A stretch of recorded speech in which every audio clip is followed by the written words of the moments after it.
नमस्कार। कैसे हैं आप सभी लोग। स्वागत है हमारे YouTube चैनल अध्यात्म क्लासेस में। जैसा कि हम आप लोगों को बताना चाहते हैं कि यहाँ पर आप लोगों को हम NCERT की क्लास 9, क्लास 10th, 11th और 12th NCERT की मैथमेटिक्स का टॉपिक हम यहाँ पे आपको क्लियर कराएंगे। तो हम आज सबसे पहले कक्षा 9 के सिलेबस को हमने यहाँ पे लिख रखा है और हम ये बताना चाहते हैं आपसे कि हम यहाँ पर जिस टॉपिक को हमको पढ़ाना है उसी टॉपिक का पूरा सिलेबस हम राइट डाउन करेंगे। इसके बाद हम एक एक टॉपिक को प्रश्नावलीवार आपको समझाने को है। ज़्यादा बात ना करते हुए हम आपको ले चलते हैं अपने टॉपिक पर। तो जैसा कि मैं बताना चाहता हूँ कि देखिए, हम NCERT की बुक में जो सिलेबस दिया रहेगा ना, हम वही सिलेबस करवाएंगे आपसे जो NCERT की बुक में दिया रहेगा।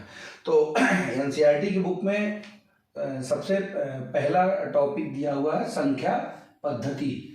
संख्या पद्धति में जो हमको कक्षा 9 में पढ़ना है उसमें अपरिमेय संख्या है और कुछ परिमेय संख्या के बारे में कुछ प्रश्नावली दी हुई है। तो जो हमारी पहली प्रश्नावली है, मान लीजिए कि पहली प्रश्नावली मतलब प्रश्नावली 1.1, उसमें आपको कुछ जो पिछली क्लास में आप पढ़े हो उसकी टॉपिक दी हुई है और परिमेय संख्या से संबंधित क्वेश्चन दिया हुआ है। और दूसरी प्रश्नावली में आप जो 1.2 प्रश्नावली है, इसमें आपको अपरिमेय संख्या से संबंधित सवाल मिलेंगे। इसी तरीके से प्रश्नावली 1.3 में वास्तविक संख्या और दशमलव का प्रसार इसी तरीके से 1.4 प्रश्नावली में आपको मिलेगा संख्या रेखा पर वास्तविक संख्या का निरूपण और 1.5 में मिलेगा वास्तविक संख्याओं पर संक्रियाएं व 1.6 में मिलेगा वास्तविक संख्याओं के लिए घातांक।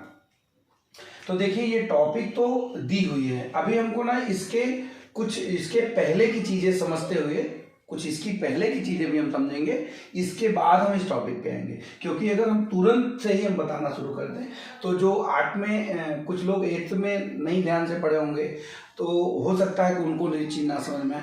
तो हम 8 की चीजें कुछ कनेक्ट करेंगे, इसके बाद आपको 9 की चीजें समझाएंगे। ठीक है, चलिए। तो देखिए, इसके संख्या पद्धति में तो बात हम करेंगे। संख्या पद्धति में कुछ और चीजें होती हैं, जैसे प्राकृतिक संख्या,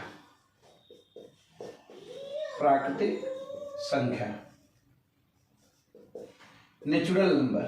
देखिए, हमने कुछ एक चीज और बताया कि यहाँ पर हमने इंग्लिश टर्मिनोलॉजी भी लिख रखी है टॉपिक की। तो ऐसा नहीं होगा कि कोई और बोर्ड का बंदा अगर बच्चा पढ़ना चाहेगा तो नहीं पढ़ सकता है। जैसे परिमेय संख्या, रेशनल नंबर, अपरिमेय संख्या, irrational number, real number, natural number, है ना, representation of real number on number line, operation of real number, exponents of real number.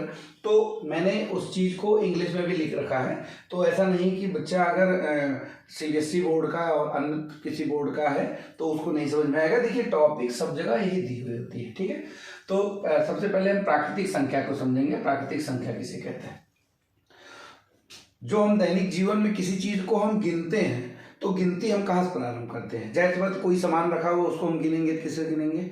1 से शुरू करेंगे। तो नेचुरल नंबर को, जिसको हम n से डिनोट करते हैं, जैसा कि हो सकता है आप लोग जानते भी हो, n से डिनोट करते हैं क्योंकि n मतलब ये नेचुरल होता है, इसलिए n 1 2 3 4 डॉट डॉट। ये संख्या जो है आगे अनंत तक जाएगी, लेकिन सबसे छोटी प्राकृतिक संख्या क्या हो जाएगी? 1, जिसको हम n से डिनोट कर रहे हैं। अब हम इधर आते हैं बोर्ड साइड। देखिए, दूसरा होता है पूर्ण संख्या। क्या होता है? पूर्ण संख्या। पूर्ण संख्या कौन सी संख्या होगी? जब जीरो की खोज हो गई, जीरो के खोज होने के बाद इसी प्राकृतिक संख्या में ही जीरो और जोड़ दिया गया। तो 0 1 2 3 4 आगे, मतलब इसी नेचुरल नंबर में ही, प्राकृतिक संख्या में ही जीरो और बढ़ा देंगे तो हमारी कौन संख्या हो जाएगी? पूर्ण संख्या। ठीक है, अब देखिए, इन सारी संख्याओं को हम अभी आपको नंबर लाइन पर हम डिनोट करके रिप्रेजेंट कराएंगे। क्यों? क्योंकि आगे हमको इसकी जरूरत पड़ेगी। तो जब तक हम प्राकृतिक संख्या और पूर्ण संख्या और एक और होता है इंटीजर, पूर्णांक, क्या होता है? पूर्णांक, पूर्णांक, उसके बारे में भी हम आपको बताएंगे। ठीक है, इसका मतलब सबसे क्या, प्राकृतिक संख्या, पूर्ण संख्या, फिर पूर्णांक, इन तीनों चीजों को हम पहले संख्या रेखा पर डिनोट करेंगे। इसके बाद संख्या रेखा पर डिनोट करने के बाद हम आप उस चीज को जब समझ जाएंगे, फिर हम इसकी अगली क्लास में हम पढ़ने संख्या की प्रश्नावली का और उसका उदाहरण बिल्कुल बेसिक से आपको कनेक्ट करते हुए पढ़ाएंगे। ठीक है, तो हम सबसे पहले शुरू करते हैं प्राकृतिक संख्या के बारे में, कि हम प्राकृतिक संख्या और पूर्ण संख्या और पूर्णांक को नंबर लाइन पर कैसे शो करते हैं। ठीक है, चलिए।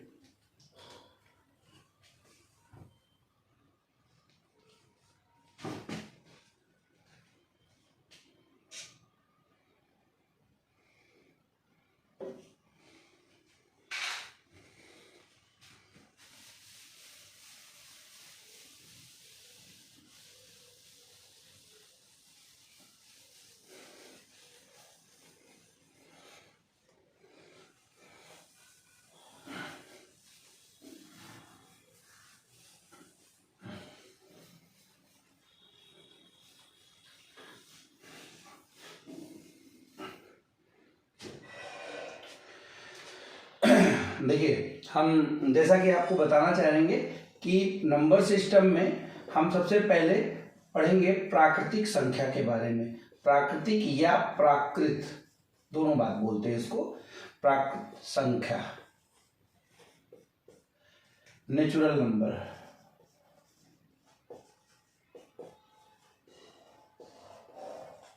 नेचुरल नंबर ऐसा है, इसको हम किससे डिनोट करते हैं? एन से। 1 2 3 4 5 एंड सो ऑन। वह संख्या जो 1 से प्रारंभ होती है और अनंत तक जाती है प्राकृतिक संख्या होती है। ये तो हो गई एक कहने की परिभाषा। आप ये कह सकते हो कि दैनिक जीवन में अगर हम किसी चीज की गिनती प्रारंभ करते हैं कि इतने सामान रखे हैं, तो हम कहाँ से प्रारंभ करते हैं? जाहिर सी बात है 1 से प्रारंभ करते हैं। ठीक, तो इसीलिए सबसे छोटी प्राकृतिक संख्या क्या होगी? 1 होगी। लिख लो इसको, सबसे छोटी प्राकृतिक संख्या।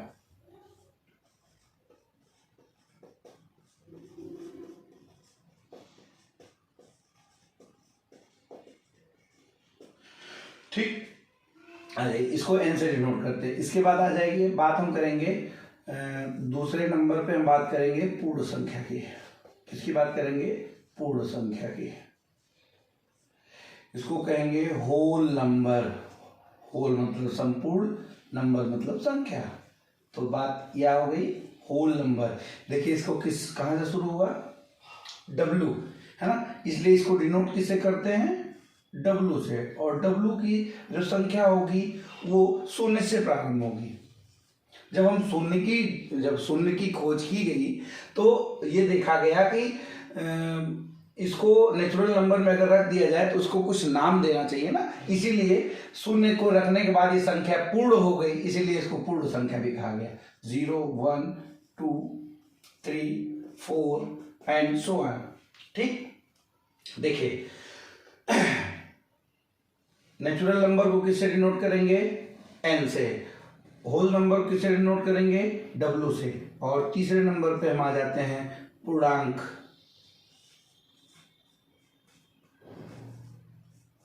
इसको बोलते हैं इंटीजर्स। इसको क्या बोलते हैं? इंटीजर। ऐसी संख्या जिसमें संख्या का नेगेटिव भी हो और पॉजिटिव भी हो और शून्य भी हो, वो क्या कहलाएगी? इंटीजर कहलाएगी। जैसे अब हम इसी पे हम सारी संख्या रेखा को भी डिनोट कर देते हैं और मतलब पूर्णांक संख्या भी दिखा देते हैं, पूर्ण संख्या भी दिखा देते हैं और आपको इंटीजर का भी मामला क्लियर हो जाएगा। ठीक है, जैसे देखिए हमने एक रेखा खींच दी, ठीक, और इस पे हम एक पॉइंट ले लिए 0। अब देखिए जो आपके राइट हैंड में है, मतलब ये राइट हैंड साइड RHS, अगर हम 0 से इधर जाएंगे तो देखिए पॉइंट वहां ले लेते तो 1 2 3 4 5, इस रेखा का कोई अंत नहीं होता, इसलिए अनंत पे जाएगी, अनंत तक जाएगी। और इसी संख्या में अगर हम पीछे की तरफ आएंगे तो -1 -2 -3 -4 -5, ये कहीं भी जाएगा। अब देखिए इतनी संख्या क्या कहलाएगी? Capital N। 1 से लेकर के आगे अनंत तक क्या कहलाएगी? Capital N। और अगर इसमें हम 0 ऐड कर देंगे तो क्या कहलाएगी? W, मतलब पूर्ण संख्या। देखिए ये हो गई पूर्ण संख्या, ये हो गई नेचुरल संख्या, है ना? नेचुरल नंबर, पूर्ण नंबर, नेचुरल नंबर, पूर्ण नंबर। अब देखिए, अब जब हम तीनों ले लेंगे, मतलब उसमें माइनस भी रहेगा, शून्य भी रहेगा और -1 2 3 की संख्याएं भी रहेंगी, तो वो क्या कहलाएगा? पूर्णांक। क्या कहलाएगा? पूर्णांक। देखिए पूर्णांक को डिनोट करते हैं जेड से। किससे करते हैं डिनोट? जेड से। जेड इसलिए जेड से डिनोट करते हैं क्योंकि ये ग्रीक वर्ड है जेहलिन। कोई जेहलिन, इसका अर्थ ही होता है गिनना, तो इसीलिए इसको जेड से डिनोट करते हैं। तो जेड से जब हम डिनोट करेंगे तो ये संख्या क्या कहलाएगी? मान ले माइनस की संख्या शुरू करते हैं, -3 -2 और -1 0 1 2 3, मतलब वो माइनस की संख्या है, शून्य भी और 1 2 3, ये सारी क्या कहलाएंगी? पूर्णांक कहलाएंगे। ठीक, तो हम एक नंबर लाइन पे इसी संख्या को कैसे डिनोट करते हैं? एक लाइन खींचते हैं, उसी पे हम नंबर्स को 1 2 3 4 5, जब हम धनात्मक राइट हैंड साइड की बढ़ेंगे तो ये संख्या हमारी धनात्मक रहेंगी, और जब हम अपने से लेफ्ट हैंड साइड की तरफ बढ़ेंगे ये संख्या ऋणात्मक रहेगी। तो मेरी बात मुझे लग रहा है आपको समझ में आई होगी। तो इसका प्रयोग हमको आगे की जो कक्षा 9 का सिलेबस है उसमें इसका प्रयोग देखने को मिलेगा। ठीक है, तो इसलिए इतनी चीजें आपको, और भी चीजें हैं, अभी और भी चीजें हम बताएंगे, लेकिन ये चीजें भी आपको जानना जरूरी था। ठीक है, चलिए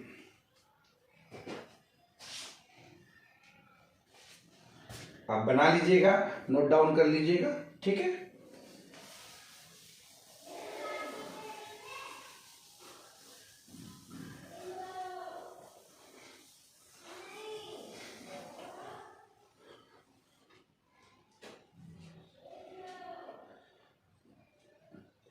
n हो गया नेचुरल नंबर, w हो गया होल नंबर 1 2 3 4 0 1 2 3 4, और z हो गया -3 -2 -1 0 1 2 3, ये हो गया, है ना?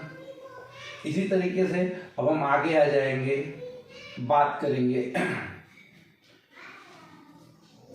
इन्हीं संख्याओं के कॉम्बिनेशन में ही हमारा परिमेय संख्या बनती है। क्या बनती है? परिमेय संख्या बनती है।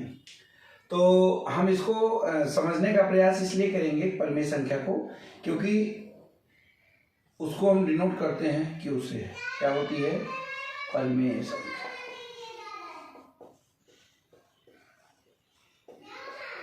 परिमेय संख्या से परिमेय संख्या को डिनोट करते हैं। अब हम परिमेय संख्या को समझेंगे कि परिमेय संख्या की हमको जरूरत क्या पड़ी, और परिमेय संख्या को हमको क्यों पढ़ना। देखिए एक हमने अभी रेखा बनाई थी, है ना, और एक पॉइंट हमने लिया था मिड में, शून्य लिया था ना, शून्य पॉइंट लिया था।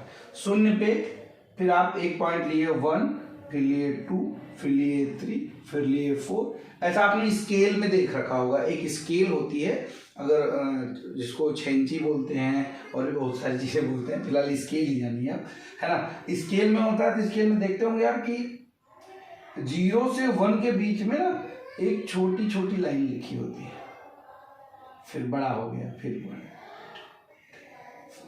है ना। तो ऐसे बनी होती है। ऐसे ही ये क्यों बनी होती है?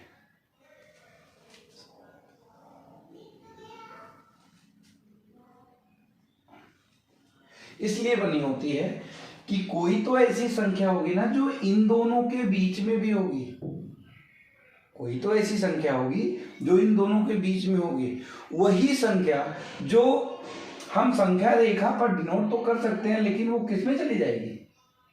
दशमलव में चली जाएगी। वो किस में चली जाएगी? दशमलव में चली जाएगी। तो वही संख्या क्या कहलाती है? परिमेय संख्या होती है। एक बहुत साधारण तरीके से भी हम समझाए, क्योंकि हम इसकी परिभाषा समझाने का प्रयास कर रहे हैं। आगे हम आपको इसके बारे में डिटेल बताएंगे, ठीक है। तो